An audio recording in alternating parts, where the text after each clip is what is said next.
The brick didn't come with a note. It didn't need one. It crashed through the nursery window at exactly 2:14 p.m., scattering glass across the crib, the carpet, and the baby blanket where little Leo had just been laid down seconds earlier. Maya Carter screamed from the kitchen, the sound torn from her throat as she dropped a bottle and sprinted down the hall. Noah didn't have time to think. His body moved first, diving forward and shielding his son as if instinct alone could stop the weight of something thrown with hate. And maybe it did. Maybe instinct saved a life that day.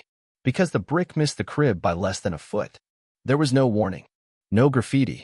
No loud threat shouted from the street. Just a single red clay brick, weathered and chipped, lobbed with purpose through a child's window on a quiet Tuesday in Evergreen Hills. Noah Carter sat frozen beside the crib, blood from tiny cuts on his arms mixing with bits of glass in the folds of his shirt. He stared at the brick like it might explain itself, like maybe it could confess. But it didn't. It just lay there, mute, undeniable, and violent. From the doorway, Maya clutched Leo to her chest, shaking uncontrollably. Her eyes flicked from her husband to the broken window, to the carpet, to the sunlight streaming through the hole where safety had once been. He's okay, she whispered through trembling lips. But he wasn't. None of them were. Because this wasn't just a broken window. It was a declaration.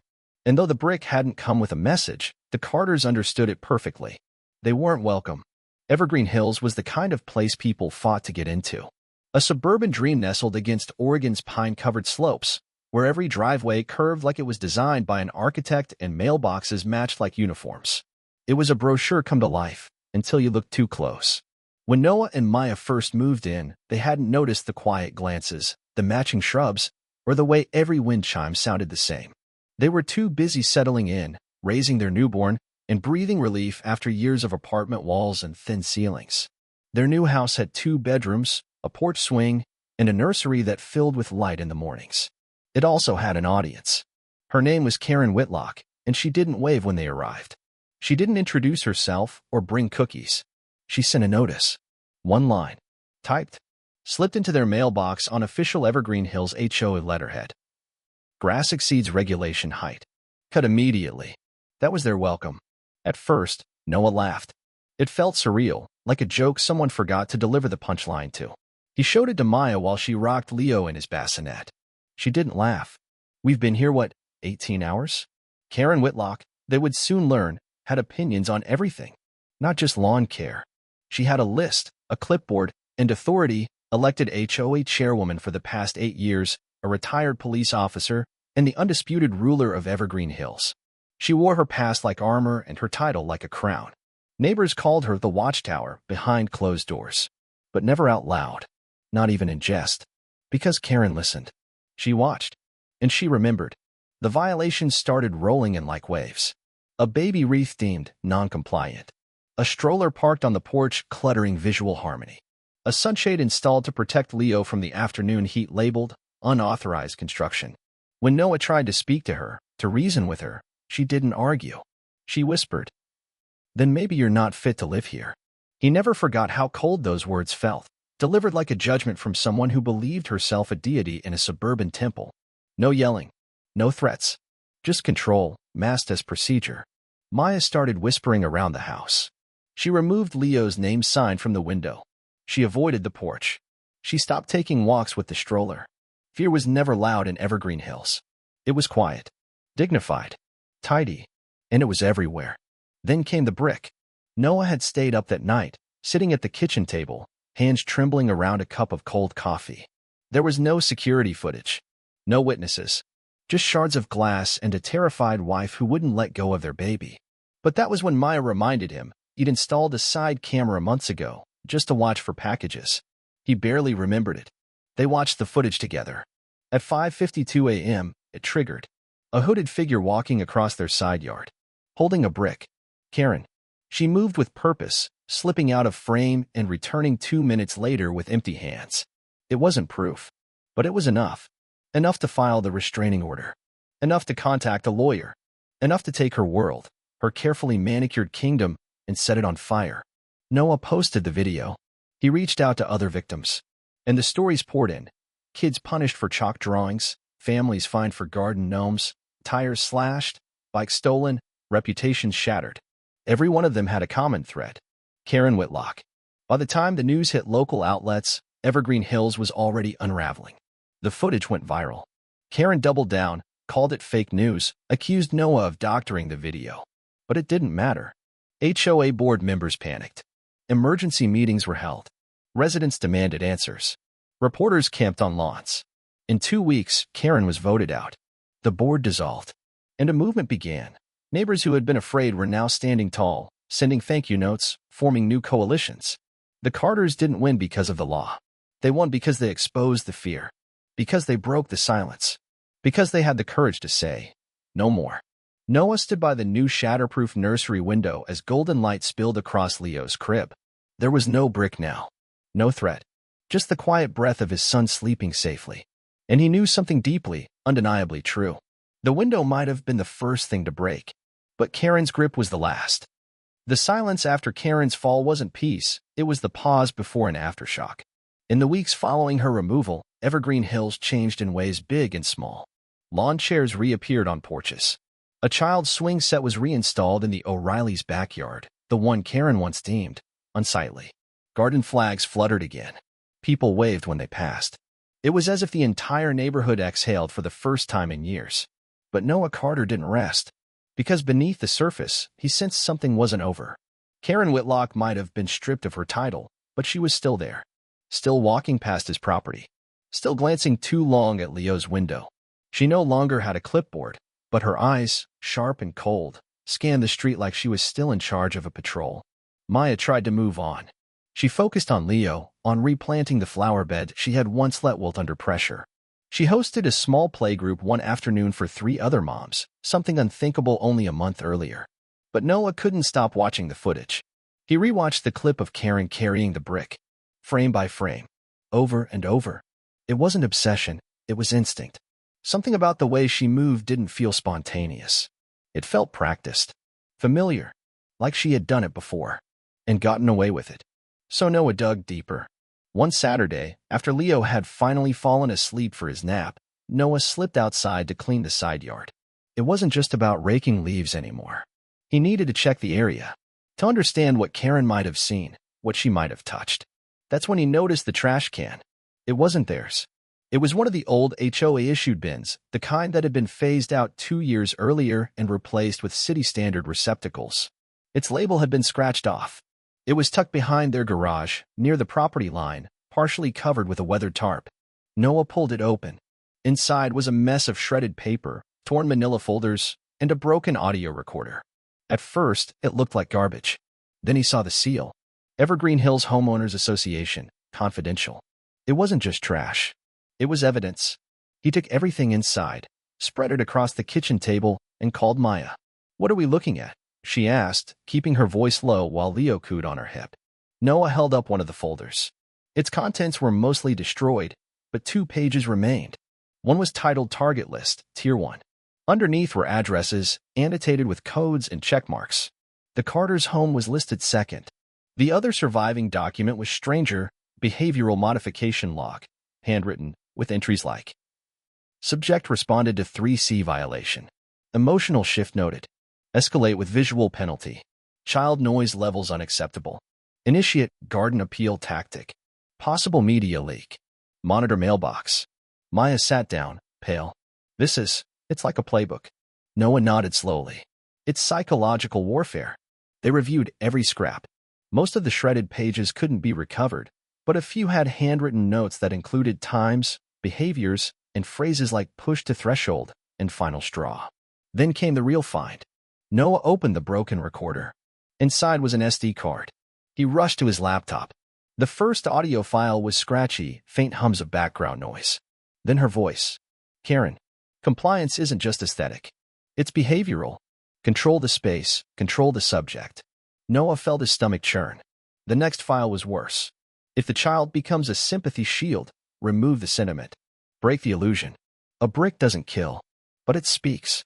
Maya gasped. Noah hit pause. This wasn't paranoia. This wasn't HOA protocol. This was something else entirely. He copied everything. He backed it up twice. Then he called his lawyer. News traveled fast the second time.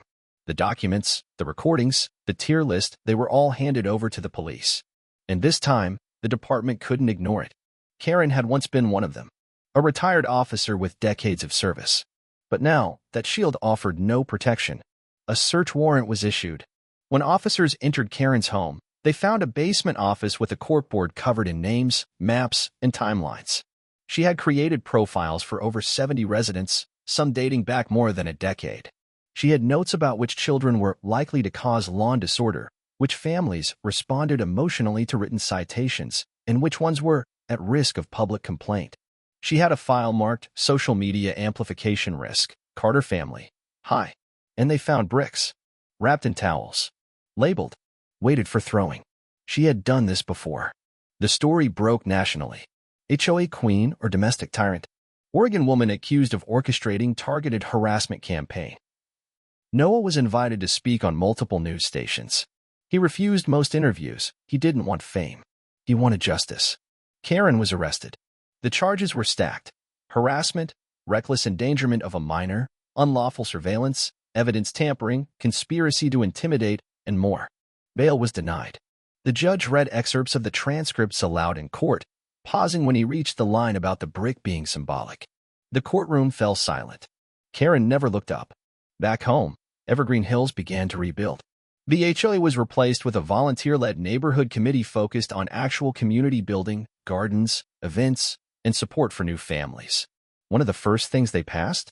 Leo's Law, a local ordinance banning any residential policy from restricting shade structures, safety items, or medical accommodations for children under 5.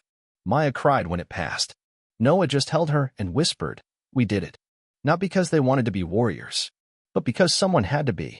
That spring, Leo took his first steps across the backyard grass, the same lawn once flagged as too long.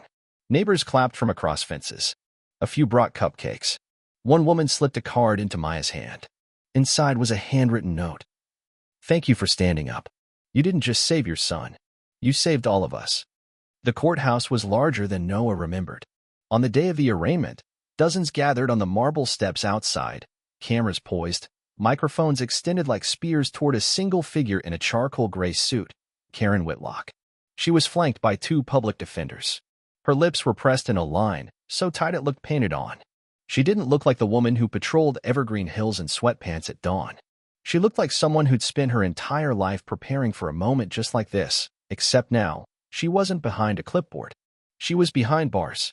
Noah watched from across the street. He wasn't there for the spectacle. He was there to see if she flinched, if she blinked, if, in the face of the charges stacked against her, she would show even a shred of regret. She didn't. Karen's eyes scanned the crowd like she still owned the neighborhood, like nothing had changed. But everything had. The courtroom was packed. Residents from Evergreen Hills sat in tight rows, clutching file folders, printed photos, and sworn affidavits. Some had flown back into town just to testify.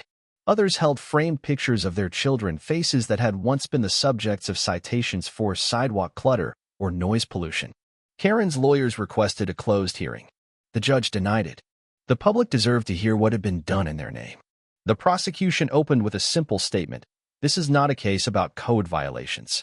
This is a case about power. About one woman's campaign of psychological terror wrapped in the language of legality. They presented the SD card, the behavioral logs, the bricks, still sealed in evidence bags, labeled by date. They brought up Claire Maxwell, the woman whose children had been penalized for drawing chalk rainbows. She sat on the witness stand, hands trembling, describing how Karen's relentless citations and public shaming pushed her into a breakdown. "She stood outside my house and counted the flower pots out loud," Claire whispered, like it was a bomb drill. "My daughter cried when we passed her on the street." Then came Jordan Reyes, whose bike had been confiscated by HOA enforcers Karen recruited through Facebook. "I was 9, Jordan said. She told my parents I was reckless, that she'd find them again if I ever rode on the sidewalk." One after another, they came. Parents, elderly couples, even a postal worker who recalled being interrogated about which houses received too many packages. By the time it was Noah's turn, the room was hushed. He walked to the stand, straight-backed, eyes clear, a man who had once spent sleepless nights staring at nursery walls, listening for the sound of another window breaking. He told them everything: the sunshade, the brick, the footage, the documents. The day he found Karen's name on a printed list labeled behavioral targets, non-compliant level red. When he finished, No one clapped. They just sat in silence, the kind that follows the cracking of something once believed unbreakable. Karen's defense was textbook denial. Her lawyers argued the footage was inconclusive, that the documents were planted, that the voice on the recordings could have been manipulated. Karen herself never testified. But in one strange moment during recess, as she was being led from the courtroom, she paused near Noah. She turned her head, not fully, just enough for him to hear her words, low and pointed. "You think this ends with me? You haven't even seen the foundation." Then she smiled. It wasn't smug. It was satisfied. That night, Noah couldn't sleep. He sat in the nursery again, Leo breathing softly beside him, the new window humming quietly as spring winds pushed against it. You haven't seen the foundation. What had she meant? It haunted him more than any threat, because Karen wasn't the kind of woman who spoke metaphorically. She planned. She categorized. She mapped. Noah woke early the next morning and opened his laptop. The documents from the trash can were already backed up, but he had barely scratched the surface of the metadata from Karen's SD card. Most of the files were named cryptically, R3, C9, flag, MK, L2, audio. But one folder stood out, North Foundation. Inside were scanned documents dated over 10 years ago, back when Evergreen Hills was first built. They weren't HOA documents. They were psychological field reports. Pages and pages of labeled behavioral patterns, suggested stimuli, control models, target segmentation, feedback loops. And at the bottom of each page, Evergreen's Sociometric Evaluation Program, Phase 2 pilot site. Karen's name appeared not as a chairwoman, but as a lead behavior liaison, Ret. Lieutenant Karen Whitlock. She hadn't created the system. She had inherited it. Noah's breath hitched. This wasn't just about a neighborhood. It was a test. A system of behavioral control disguised as suburban policy enforcement, running under the radar for years. Conducted under the false legitimacy of a homeowners association. He clicked through the files, each more disturbing than the last. A report titled, Infant Stress Threshold, included monitoring methods for sleep disruption via auditory incursion. Another document suggested community pressure models to encourage voluntary relocation through patterned microaggressions. Noah's hands shook. The brick hadn't just been Karen's idea. It had been authorized. He printed everything. He called the Attorney General's office. And this time, when the headlines came, they weren't about a rogue HOA president. They were about a civil rights abuse case tied to a covert experimental program. Evergreen Hills became the epicenter of national outrage. News anchors used phrases like suburban surveillance state and behavioral testing on civilians. Civil liberties lawyers descended on Oregon. Congress opened an inquiry. Karen Whitlock didn't just face charges anymore. She faced federal indictment. The trial's second phase was delayed as a grand jury reviewed the new evidence. But Noah no longer felt fear. He felt resolve. He had looked into the foundation and found rot, and he would not let it stay buried. That week, Maya hung a new sign in the front yard. Hand-painted, "This house is not a test." Neighbors nodded as they walked by. Some slowed down. Others smiled. A few took pictures. It wasn't just about Evergreen Hills anymore. It was about every neighborhood that ever let silence become control. They thought she was just a rogue neighbor. Just another power-drunk HOA tyrant with too much free time and a clipboard obsession. But deep beneath the well-manicured hedges of Evergreen Hills, behind the neutral garage doors and synchronized holiday wreaths, there was a deeper truth. A colder truth. One that didn't begin with Karen Whitlock and wouldn't end with her arrest. Noah Carter had cracked open the door. Now the entire country was peering through. 3 weeks after the federal inquiry began, a whistleblower came forward. His name was Miles Tarrant, age 62, a retired urban planning consultant who once worked for the Federal Community Resilience Agency, FCRA, a little-known branch spun off from a post. 9/11 domestic strategy unit tasked with preemptive stabilization of high-risk suburban environments. In a press conference delivered via secure video stream, Tarrant spoke clearly, hands clasped tightly in front of him, every word weighed and measured. Evergreen Hills was never just a neighborhood, he began. It was a live simulation environment, one of 5 across the country. The program was codenamed Project Hearthgrid. The room went silent. The goal wasn't aesthetics. It was behavior normalization, crowd dynamics, emotional suppression under sustained pressure. And it wasn't theoretical. It was tested on real families, without their knowledge, without their consent. Noah watched from his living room, the same couch where he had once sat bleeding after the brick attack. His jaw tightened. So it was true. Evergreen Hills had been designed not to protect, but to observe. Not to serve, but to condition. Within hours, news outlets ran wild. U.S. government accused of covert social engineering in suburban communities. HOA from Hell was actually a federal pilot site. From brick to blueprint, how one father uncovered the experiment of a generation. The narrative shifted overnight. Karen was no longer just a tyrant. She was the face of a system, the implementer of policies she didn't invent, but enforced with zeal. A second whistleblower emerged, this time from inside the FCRA's internal audit office. They confirmed Project Hearthgrid had been active for over 13 years. Its agents were placed into select communities under the guise of HOA leadership, security, or management consultants. Their mission: enforce hyperregulation, monitor reactions, and quietly document the behavioral effects of microcontrol. And in Evergreen Hills, the model had exceeded expectations, which, in the words of one internal memo, translated to high compliance, minimal resistance, containable psychological degradation observed. Target families self-select to exit, no physical force required. But Noah had stayed, and that was the variable they hadn't accounted for. A subject who fought back. A subject who documented, exposed, and turned the light on the machine. Now, Project Hearthgrid was being investigated by Congress. The Department of Justice issued subpoenas to over 24 former officials. A federal prosecutor called Evergreen Hills an unauthorized psychological weaponization of housing policy. And Karen? She refused to testify.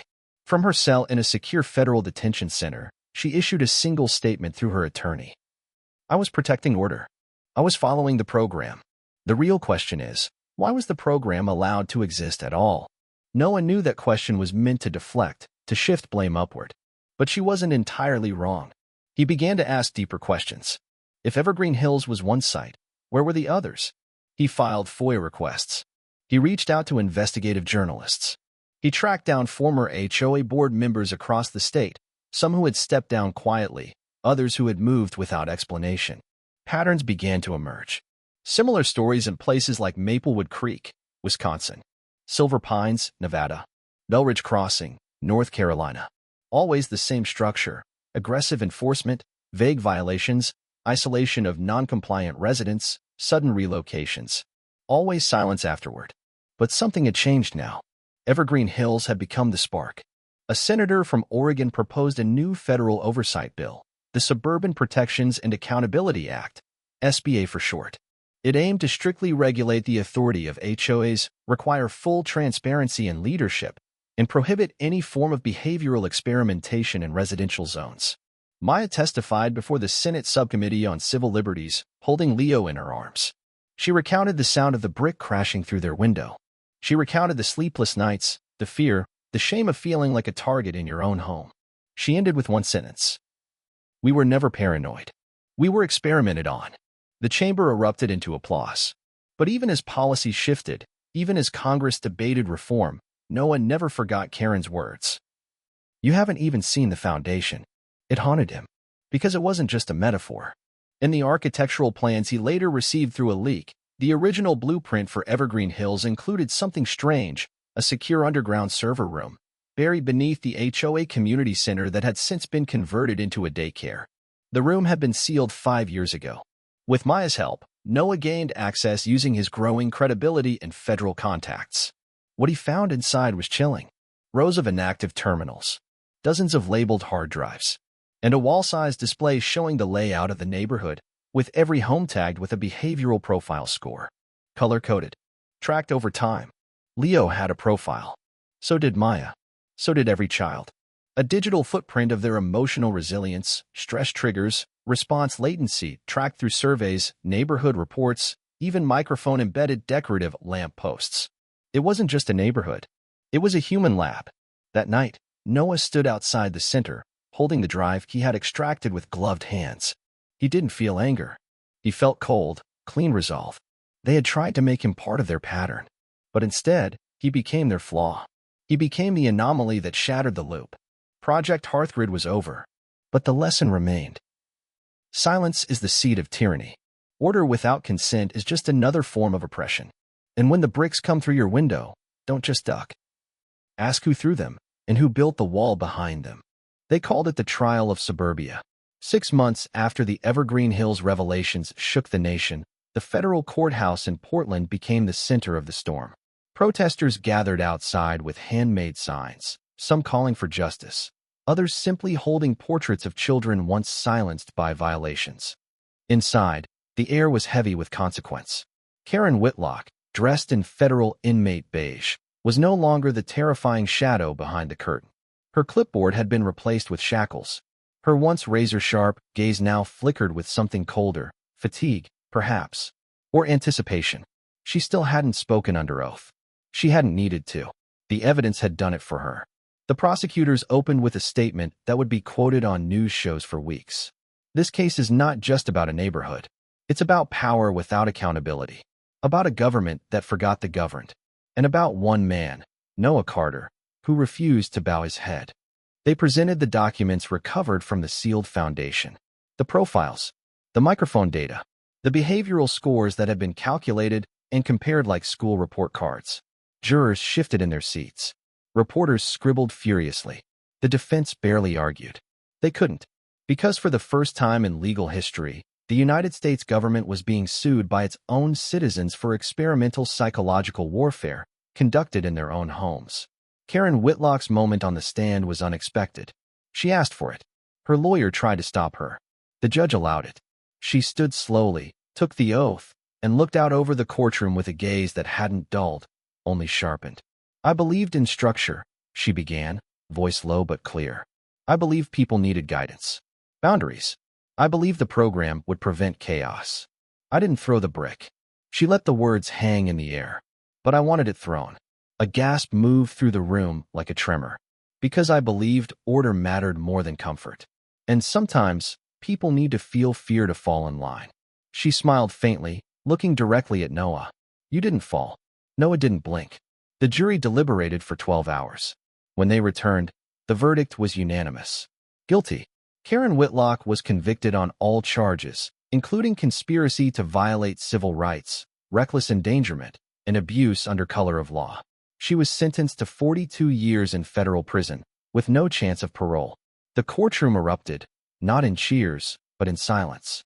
The kind of silence that meant something had shifted, something had ended, or perhaps, finally begun. The fallout was national. 2 senior officials from the Federal Community Resilience Agency were indicted. 1 fled the country. 3 more resigned under pressure. Project Hearthgrid was officially dismantled. But the damage had already been done. A class action suit involving nearly 1,200 families was filed against the federal government. Congress passed the Carter-Hayes Suburban Protection Act, named after Noah Carter and a second whistleblower family from North Carolina. It banned any use of psychological testing in residential zones without explicit, notarized consent and established the Office of Civil Oversight for Residential Communities, OCORC. It wasn't just law. It was a reckoning. Back in Evergreen Hills, change was more subtle. The community center was repurposed again, this time into a library and free childcare facility. The decorative lamp posts were removed. The HOA was replaced with a community roundtable, voted in by residents with open ballots, open meetings, and 0 fines. Noah was offered a position. He declined. He didn't want to lead. He just wanted to live. One afternoon, as summer settled over the hills and wildflowers burst between the cracks of the once manicured sidewalks, Leo took his first steps across the rebuilt porch. Maya snapped a photo, laughing through tears. Noah watched them from the swing, the same creaky one he had once unpacked in hope, then sat on in fear, and now returned to in peace. He still bore the scars. So did Evergreen Hills. But they weren't hiding anymore. They were learning to grow through them. Months later, a small package arrived at their door. No return address. Inside was a single brick. Old, chipped, weathered. But this time, painted on one side in bold red letters were the words, "For building, not breaking." Noah turned it over in his hands, then walked to the edge of the backyard, near the garden he and Maya had just started, and placed the brick carefully in the soil as the first cornerstone of a raised bed. He patted the dirt gently and smiled. Because the experiment was over. The fear was gone. And the foundation? Now it belonged to them. The Carters had reclaimed their home. and they had rebuilt it with something stronger than silence. Truth.